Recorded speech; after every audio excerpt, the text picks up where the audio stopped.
What did you get, Charlie Brown? I got a rock. I got a rock. Rock. I got a rock. Rock. Rock. Rock. Rock. I got a rock. I got a rock. I got a rock. Rock.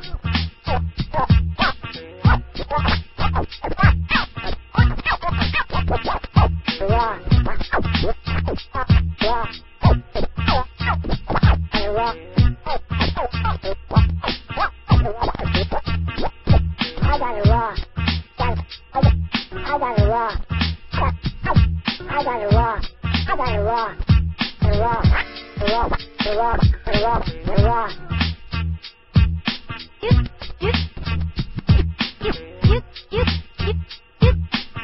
What did you get, Charlie Brown? I got a rock. I got a rock. Rock. A rock. I got a rock. I got a rock. Got a rock.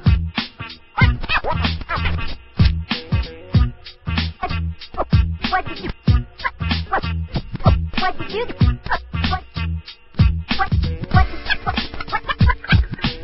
What did you get, Charlie Brown? I got a rock.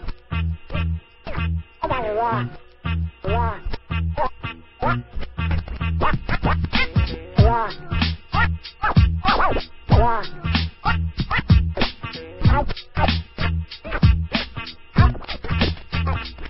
I got a rock. I got a rock. Got a rock. Got a rock. Rock. A rock. A rock. A rock. A rock.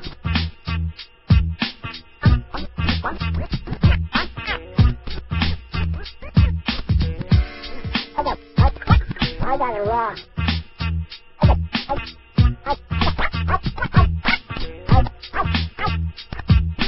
I got a rock. Rock. Rock. Rock.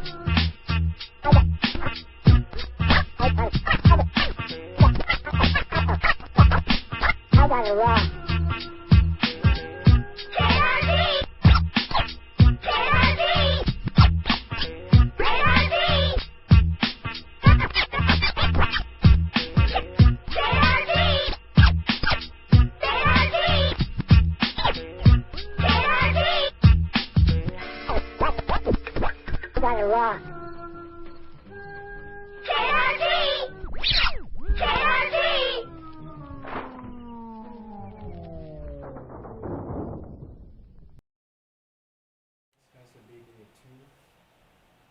Okay.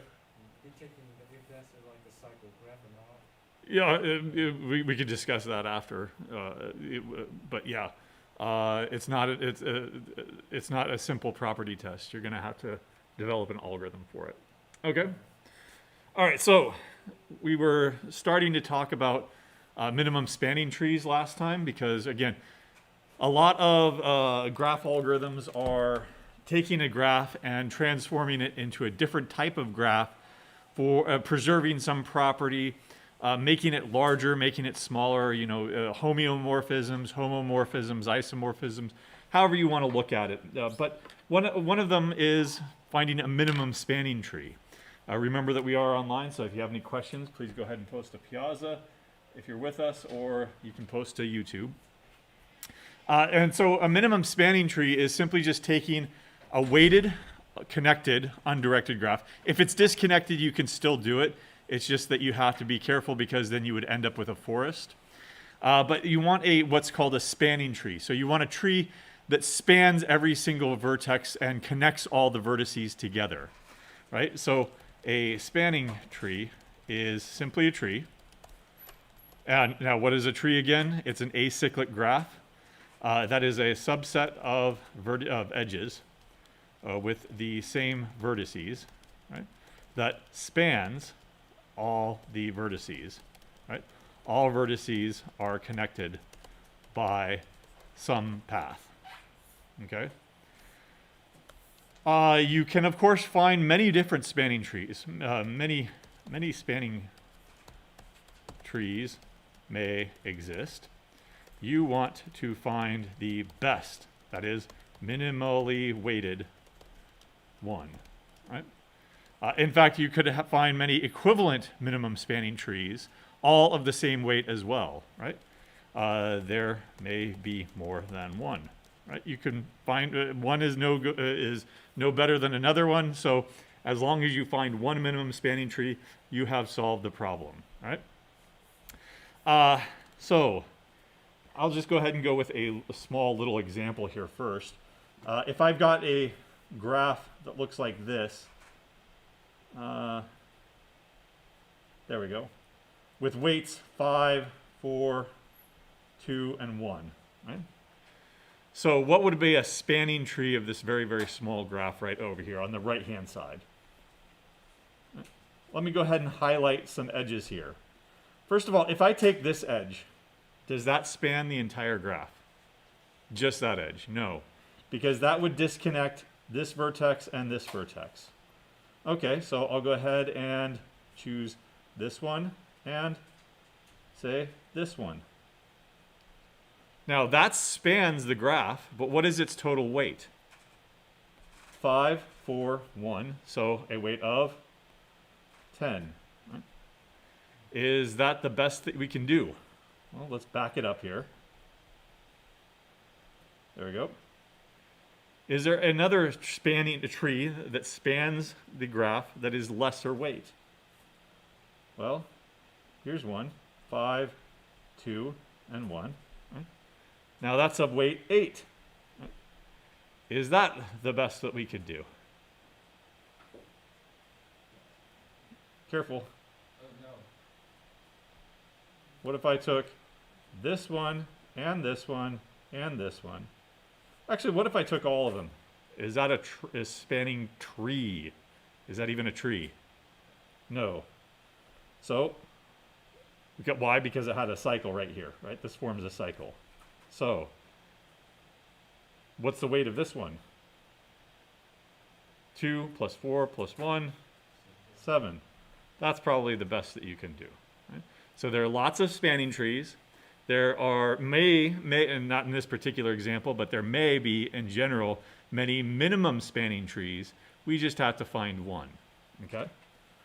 All right, so how did you know that this was the optimal by looking at this small example?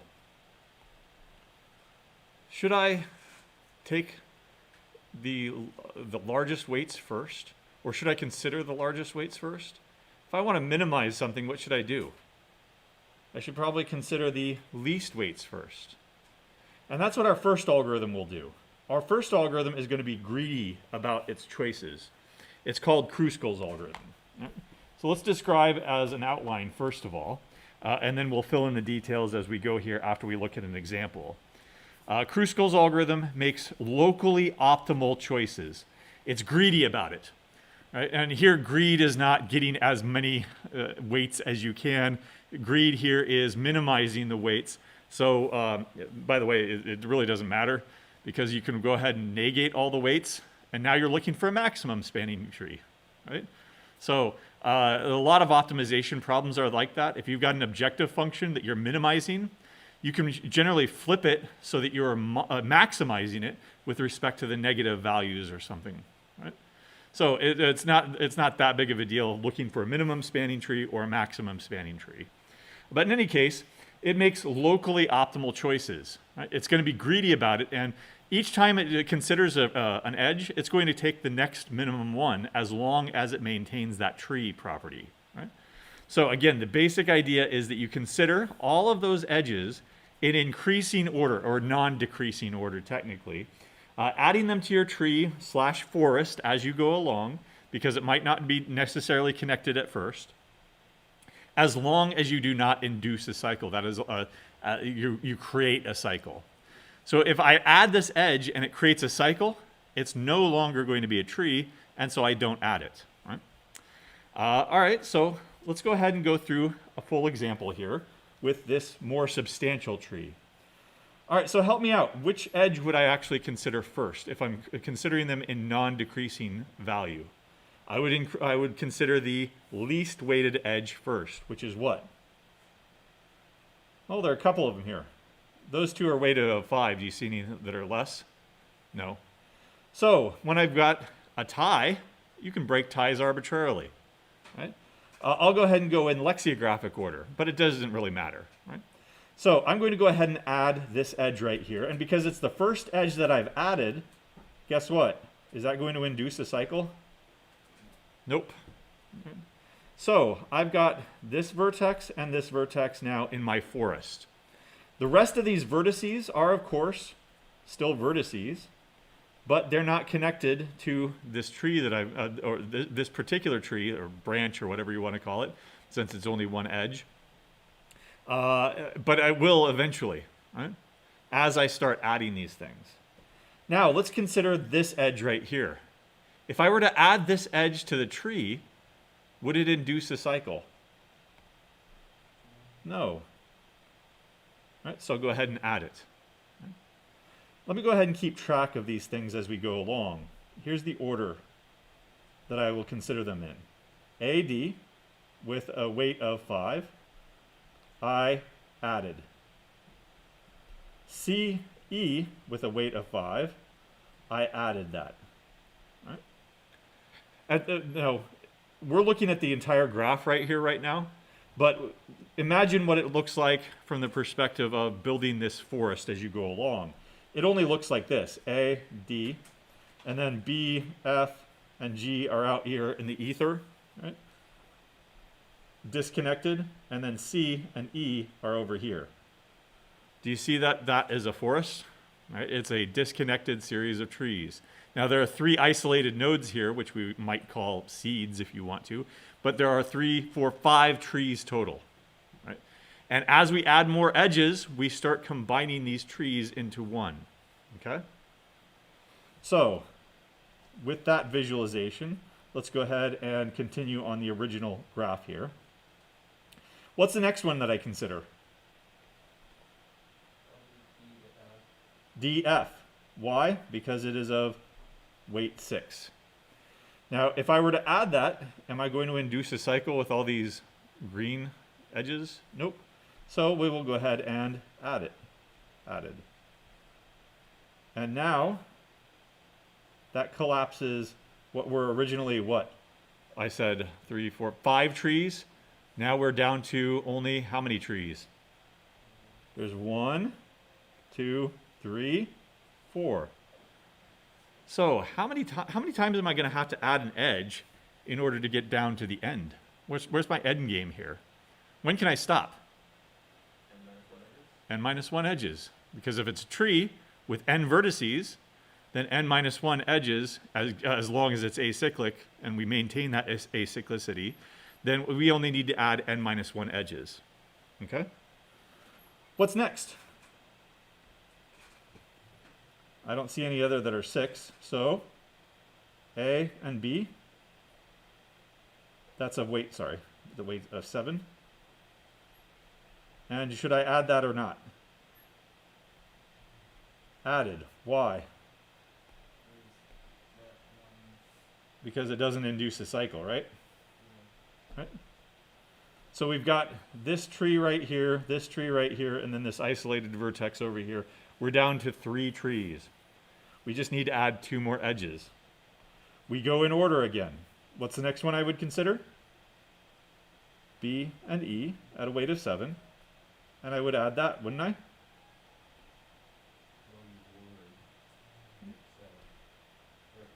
Yep, there's no cycle yet. Okay. Added. What's the next thing I consider?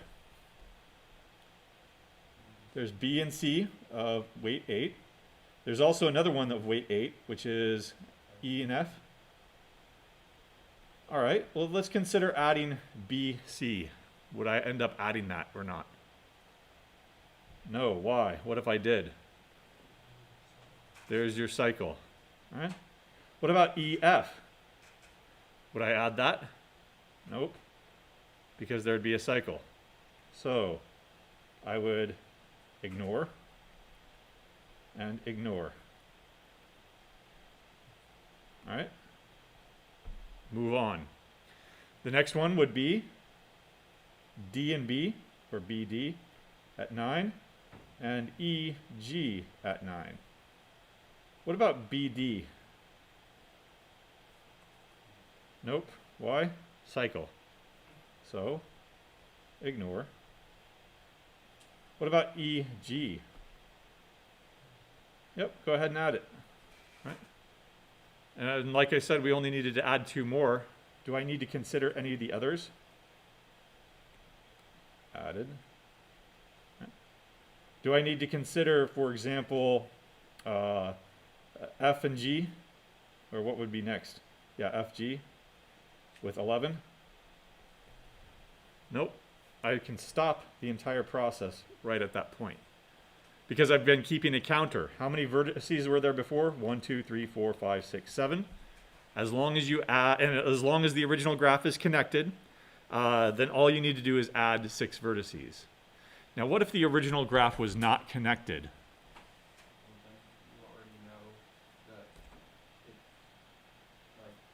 You're definitely going to end up with a forest instead of a tree. So if you've got, say, let's look at an example. Here's one part, just a couple of triangles here, right? So there are 6 vertices, but what would the spanning tree be with respect to this one? Or how many edges, I should say? Well, there's not a spanning tree, but a spanning forest, correct. So a spanning forest. M, how many edges would I end up having? 4. So you do have some side cases to consider when you start programming this next week. That you either stop when it spans the entire graph, or you get down to the end of all of your edges, and there are no more edges to consider. Okay? All right. So let's go ahead and codify this. So the first step would be what? Here are your edges. You wanted to consider them in non-decreasing order, right? So what's the first step when we get our weighted directed graph? Sort the edges by weight. So let's go ahead and put that together as some pseudocode. So again, this is Kruskal's. Kruskal MST, minimum spanning tree. You are given a graph G, so the input is a weighted, undirected graph. G equals V comma E. And of course you can talk about weights with respect to edges or whatever, but if you want to, whatever notation you want to use for that. And our output will be a minimum spanning tree, T. Okay? Now again, it's a minimum spanning tree. You could end up with with a graph where there are an exponential number of spanning trees. There are a million spanning trees. You only need to come up with 1. Okay? All right, so 1. Oh, here, I won't use that. I'll use this. Sort the edges, E, in non-decreasing order. Why do I say non-decreasing instead of increasing order? These have the same, there could be edges with the same weight, 5, 5. That you can't technically sort them in increasing order because it's not monotone, right? So just technically non-decreasing order. Just sort them, right? Don't worry about it. I will start with the edge set of my tree to be the empty set, right? There we go. So this is the edge set of the tree. Well, what about the vertex set of the tree? That's going to be the same vertices. Okay? So 2 and 3. Now I'm going to go ahead and keep a counter. Count. Actually, I don't even need to keep a counter.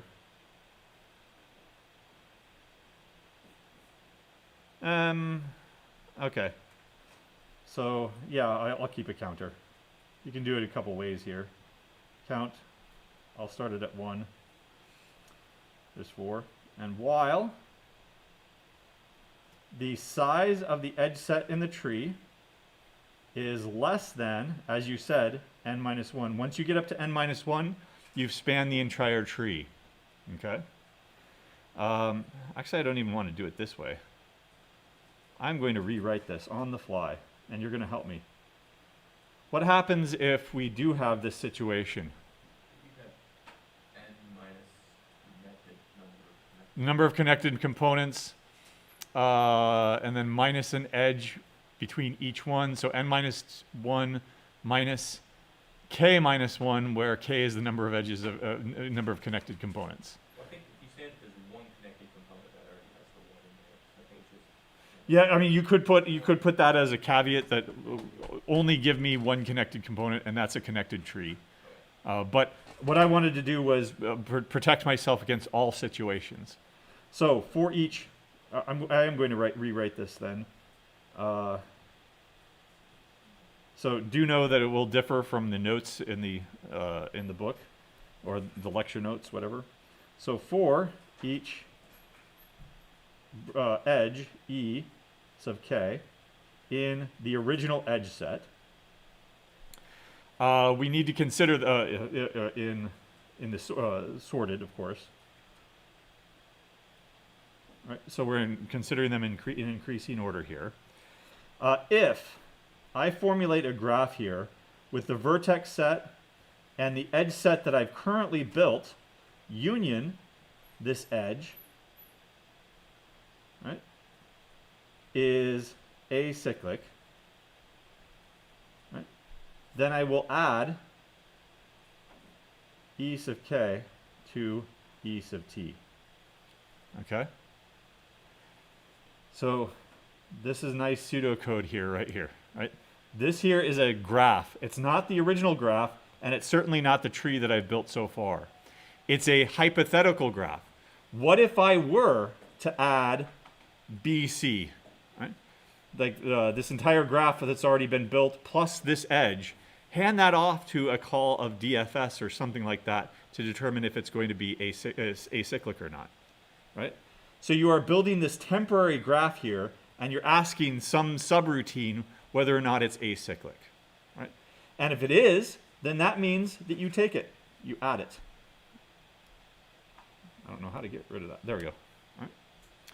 All right. Otherwise, that's it. At the end, 4, 5, 6, you output all of the edges that you've taken along with the original vertex set. And it could be a forest. Here's my annotation. There we go. Now, let's add one more line somewhere in order to allow us to escape in the situation where we get done early, right, and we don't have to consider anything else. In other words, when the size of the edge set here becomes n minus 1, we can also break. Right? So I will go ahead and annotate that by adding in a line right here. If the size of the edge set is equal to n minus 1, then break out of the loop, out of that for each loop. Right? That'll allow you to be a little bit more efficient. You only have to consider half of the edges or something like that. But of course, you could end up considering every single edge if it ends up being a forest. Right? Yeah? So it can have at most n minus 1 vectors. It will never have more. Correct. It'll never have, because if you have a graph with n vertices and n edges, what do you know by the pigeonhole principle? There's a cycle somewhere. There's a cycle somewhere, right? Yep. All right. Now, this is what I want to focus on right here, as far as our analysis goes. Okay. But let's go ahead and take it from the top here. What about sorting the edges? So let's consider an analysis here. Sorting. What am I sorting again? I am sorting the edge set. So what sorting algorithms do you know of, and what are their complexities? Oh, okay, it's going to be the size of the edge set log the size of the edge set. What's a variable that we generally use for E? M, right? M log M. N is going to be used for the size of the vertex set. Okay? All right, so if that's our elementary operation, then we're done. But is that the only thing that we do? In fact, that's not even the most complicated things that we do. So what do? We ask this question over and over again. Is it acyclic? Is it acyclic? Is it acyclic? In the worst case, now that I've rewritten it like this, in the worst case, how many times do we ask this question? For each edge, right? So what if my elementary operation is acyclicity testing, right? Say that we use DFS. What was the complexity of DFS? Order n plus m. I'm going to keep both of those variables in there because we have the m variable up here. We also have the number of vertices, right? So we'll go ahead and keep it general until we have reason to simplify it. All right, so acyclicity testing using DFS. Here's a graph. Run DFS on it, and it says, yes, there's a cycle. No, there's not a cycle. Right? All you have to do is detect a back edge. You might get lucky and immediately detect a cycle on your second or third or fourth iteration. But you could get unlucky, and it is acyclic, in which case you perform an entire DFS, and it says no, and you've explored the entire graph. Right? This is going to be, so I'll hold off on the details here in a second. So that's the acyclicity test. How many times is it actually executed in the worst case? Order what?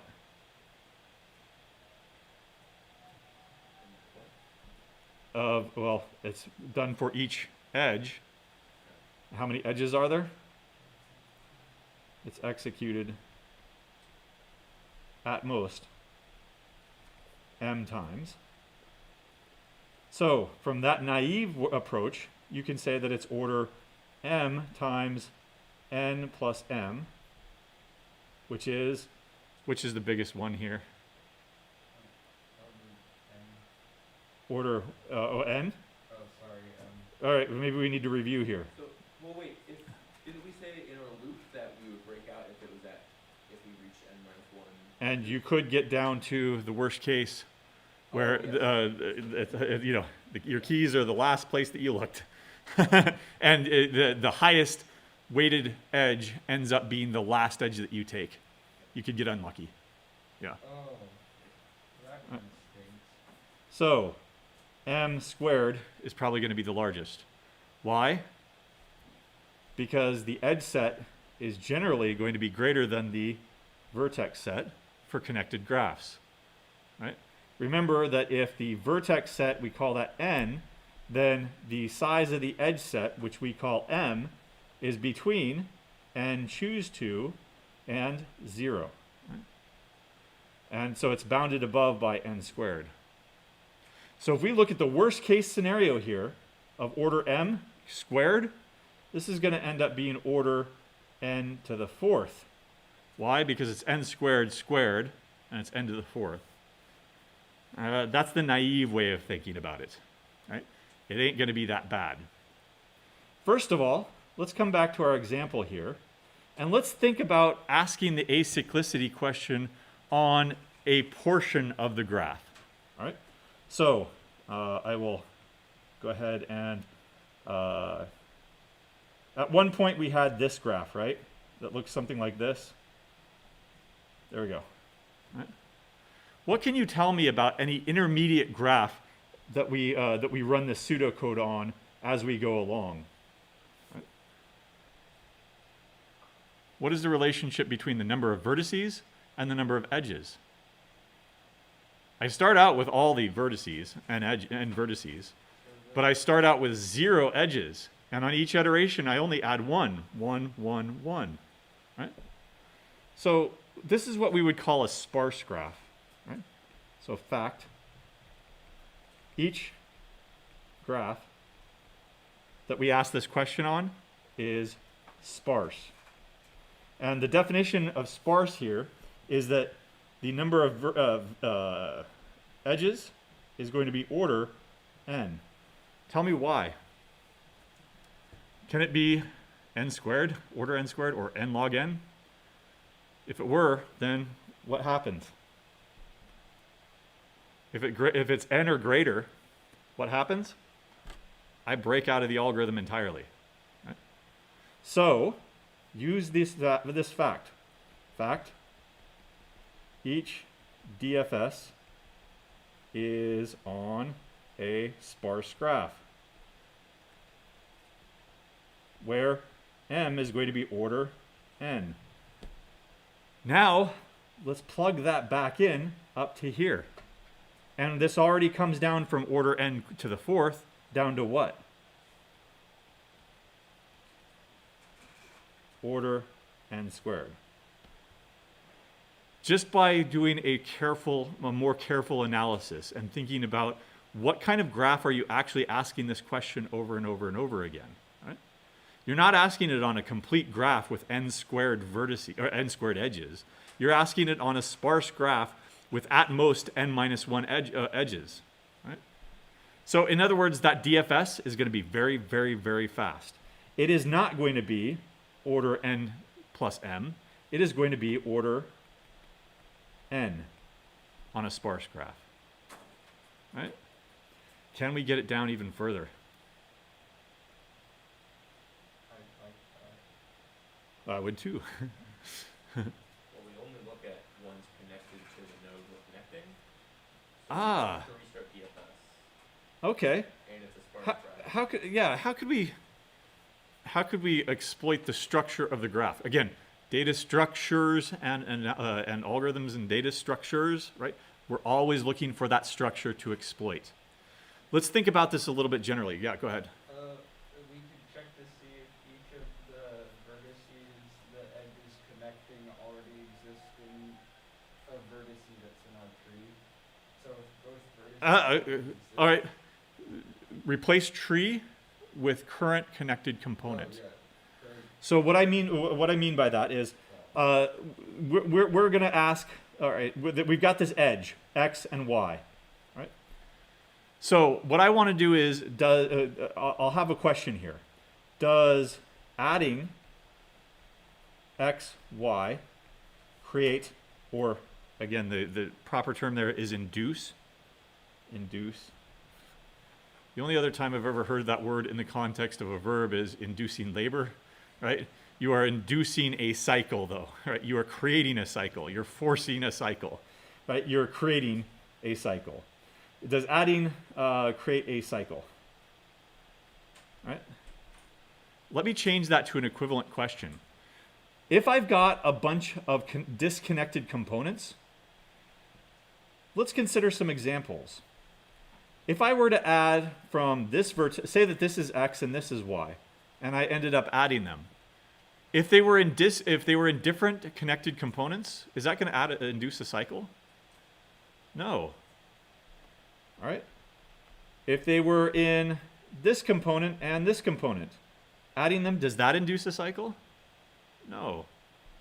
If they were in the same component, say x is here and y is here, will that induce a cycle? Yes, right? Right here. There's your cycle. So I've changed the question. Instead of does adding the edge, x and y, induce a cycle or create a cycle, I'm come up with a different equivalent question. Is x and y in the same connected subtree. And that turns out to be a much easier answer if you come up with a new data structure to give you that answer. Okay? So, let me introduce you to a new cool, not new cool, but old, kind of cool. I don't want to go with the full 9 and say that it is actually cool, but an interesting data structure. Let's say that. Right. So they're called disjoint sets. Right? The purpose here is that we maintain a collection of disjoint sets of elements. Right? Then eventually we combine or union them all together. Okay? We want some basic questions to ask. Well, first of all, do we all know what a disjoint set is? Let's make sure that we do. So if I start out with, say, A, B, C, D, E, F, right? 1, 2, 3, 4, 6 things. This is a disjoint set. It's a subset with, say, A and D. Say that B is in a singleton set here. D and F are in one set, and then E is by itself. That is a disjoint set. Why is it disjoint? Well, because A is only in one set. B is only in one set, right? If I take another example here, A, D, and A, B, ... That's not disjoint because A appears in 2 sets. So you have to include all of the elements of the original set, but you have to include them in subsets that are all disjoint. So no element appears in any, every element appears in one set, but no element appears in 2 or more sets. All right? Yeah, go ahead. D does appear in 2 sets in the first one. D? Oh, sorry. You're right. I meant, yeah, you're right. Darn it. Didn't mean that. There we go. I meant E and F there. E, F. Did I get them all? Looks like I'm missing one. C? Okay, fine, C. There you go. C instead of E. All right. So do we all understand what we want? Why do we want disjoint sets?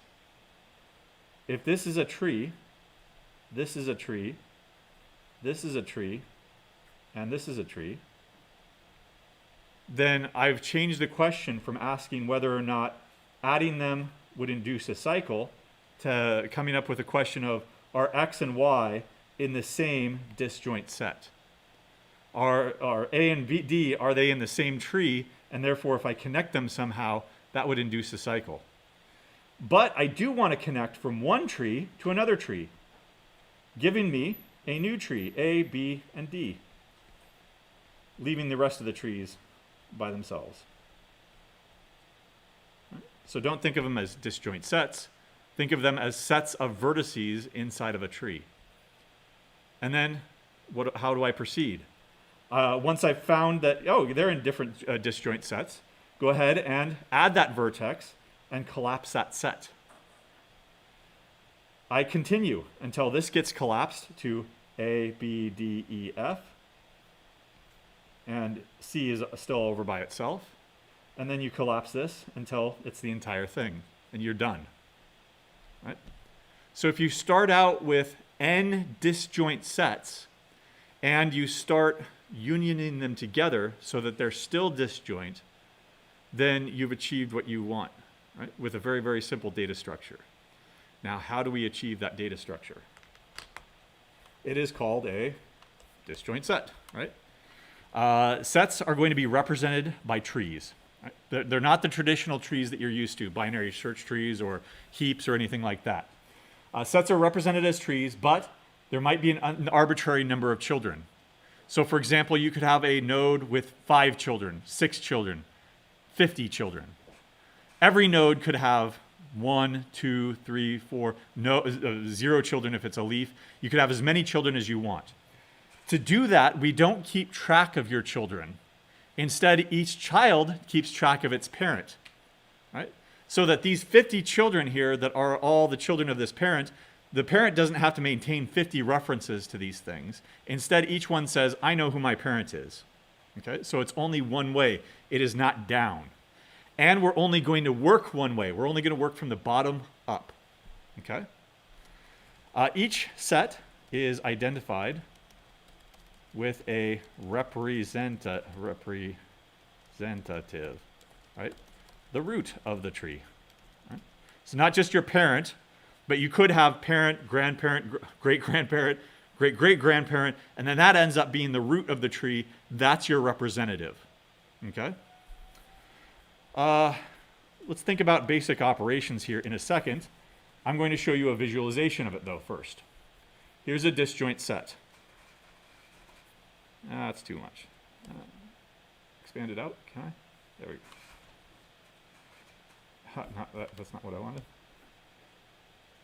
There we go. Okay, there we go. Right? Here is a disjoint set in the middle of an algorithm. Right? This is actually just automatically, randomly generated. You'd actually not end up with a configuration like this, the way that we're going to do it.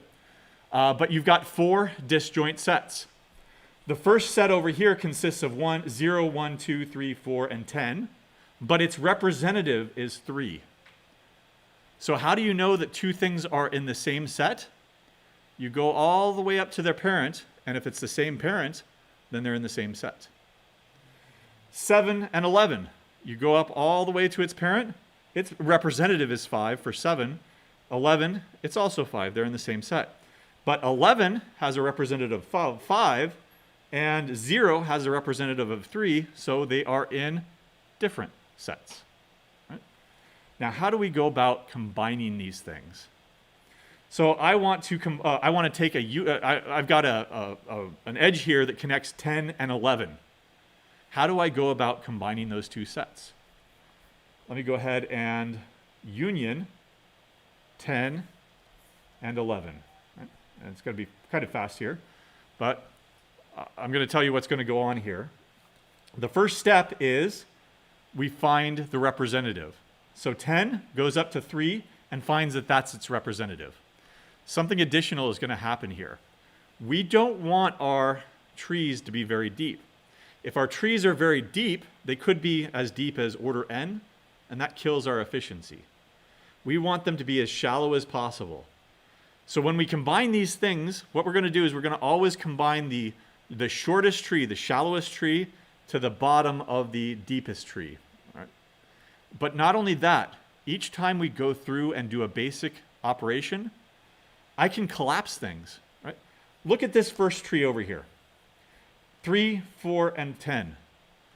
The structure here is such that you are in this set if your representative is 3. It doesn't have to be that deep, does it? Right? I could come up with another tree, an equivalent tree, that represents that tree exactly the same. What was it?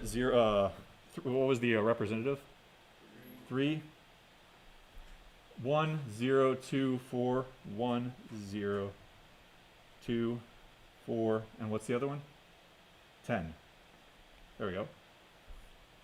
There's an equivalent tree that is only of depth 1, but it represents the same set. So what's about to happen here is we're going to keep this tree shallow by collapsing it with every single operation. You want to find your representative? Fine. Do some tree. It's not pruning anymore. It's there is no operation when you take a tree and shove it down into a smaller bonsai it. There we go. I like that. We're going to bonsai it. We're going to prune it so that it stays small and tiny. Right? Bonsai trees are not a species of trees. You can bonsai anything, right? They're just regular trees that have been pruned to stay small, right? So that's what's going to happen here. 4 and 10, well, 10 in particular, that can be collapsed, right? So we're going to collapse it along the way. But we found the representative, 3. Likewise, 11, we find its representative, 5, and we're going to collapse it as well. That's just basic bonsaiing as you go along, so that you keep all of these trees as shallow as possible. Right? Now what we're going to do to combine these 2 sets is to simply take one tree and append it to the end of another tree. And because we were 10 and 11, I think it's going to go, 3 is going to be at the bottom of 10, or 11, sorry, on the other one. Somewhere, yeah. Oh, sorry, the representative, to keep it small. So those have now been combined, and all of the representatives of 0, 2, 4, 10, and 3 have now implicitly been updated to 5. Because you need to find your representative every single time. It's not stored. Because these trees are eventually going to be combined. Right? Yeah? Is this useful, like, is this only to keep track of what nodes are in what trees? I mean, that's what we're going to use it for, but if you ever have need of a disjoint, honestly, I've never seen any other application of this data structure, but if you ever have need of maintaining a disjoint set where you are unioning them down and you're adding things if you want to, but you're maintaining it so that they're all disjoint sets. That's why it's a disjoint set data structure. Yes, its usage is very, very niche. Yeah, what's the use of like putting things like into lower levels of the tree? Generally, you wouldn't. I mean, here you have to, because this was the tree before, right? Unless you, now, when you start searching for other representatives, you'll collapse that one as well, right? For example, once this is done, let's go ahead, oops. Oh, come on. All right, go. All right, now it's done. Now let's go ahead and find the set of 0. What's going to happen here? It's going to find its representative, which is 5, but along the way, it will have collapsed it. Collapsed all of the things along the way. 0, 1, 3, and 5, but 3 was already as collapsed as it could be. Right? Likewise, if we search for 10, find the set represented by 10. Now that's going to collapse that, right, as much as it can. That's why we only keep track of the parent. The parent never keeps track of the children. It would have to update every single time. But if we're only keeping track of the parent, only the nodes along the path to find your representative need to be updated. Right? So when nodes are in lower levels of the tree, like by moving 10 up to like up a level basically, you're not, that doesn't screw with how you're going to like actually like interpret this information. Correct. Because you're simply wondering whether it's in the same tree. Correct. Just like this was an equivalent representation of the original set, but it's more ideal because that's as compact as you can get, depth 1. Right? So your goal is to keep the depth shallow and to make sure that you are maintaining this representative. Eventually, you will combine everything. Union, say, 6 and 5.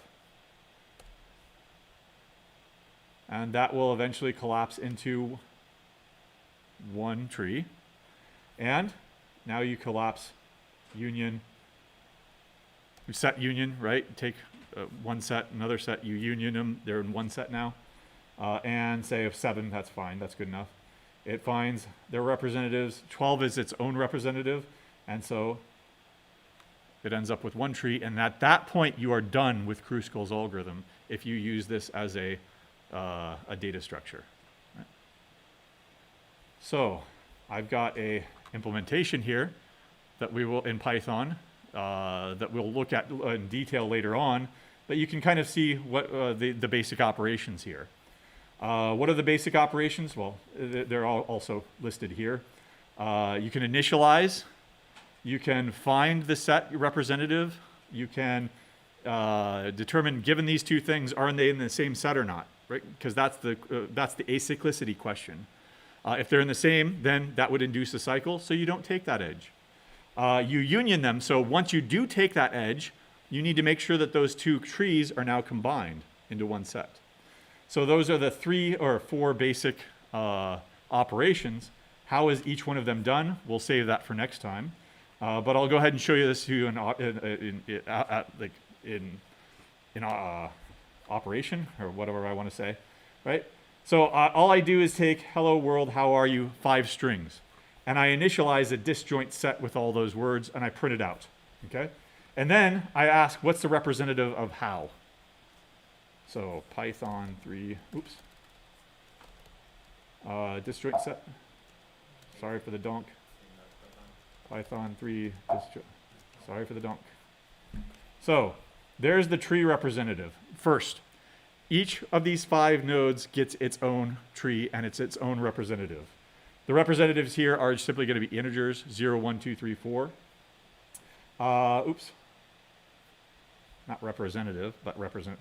Now, let's find the representative of how. What's the representative of how? 2. Okay. So, there's the representative. What if I combine things, right? So, What's the 1 to none at the end of each of those? uh, The representative. I think that's the size of the tree. Sorry, no, that's going to be the rank, and we'll talk about the rank next time. And then this is its parent. None, because you're already a single node tree. So let's combine something and see what it looks like. Let's go ahead, what is my union, right? So s.union, let's go ahead and union hello and how. And then print out the entire tree. There we go. So there's how and there's hello, right? Note that how became the child of hello, and then it's hello is the parent of how, and then whose parent is hello? It's nothing, right? Because this ends up being the root of the tree. Those zeros and ones, those are ranks, and we'll talk about that later. But otherwise, there's the entire tree. Yeah, hello is just being repeated right here. Right? That's actually not how I want to do it, but I can fix that. Right? Yeah. So what you're saying is that unlike the graphs, the union disjoint sets aren't going to be a really nice. It's not going. It's definitely not a general data structure. No. It's not a library that we can just import. No. I mean, this is a niche kind of data structure. Even in practice, if I were to implement Kruskal's algorithm here, I probably would just use DFS instead of this fancy data structure. But over the summer, I wanted to actually implement it just to know all the details myself, and so I'll show it to you. Okay? All right, next time.